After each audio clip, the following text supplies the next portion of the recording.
अमचन music की शानदार प्रस्तुति।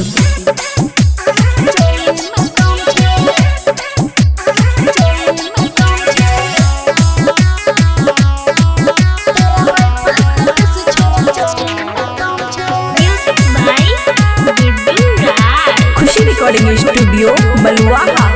हेरे उठा के नाच बौरे लहंगा परी जे तोर छोरा महंगा रे सुन उठा के नाच बौरे लहंगा परी जे तोर सबके महंगा। खूबसूरती में कोनो निकम छे तोरा राइफल से बेसी छोरा चोली में दम छे रे तोरा राइफल से बेसी छोरा चोली में दम छे।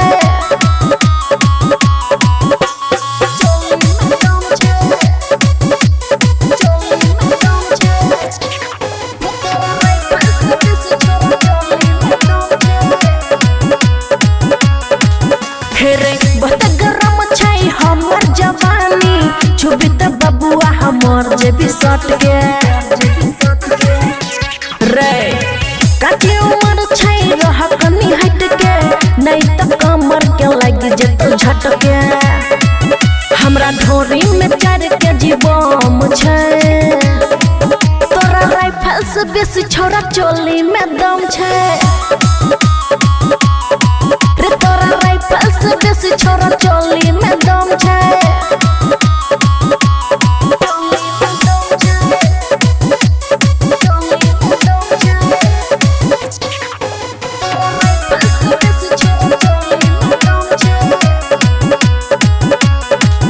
हेरे छोरी छियै हम बड़ी उक पाठी मारी देबो छोरा दिल में काटी।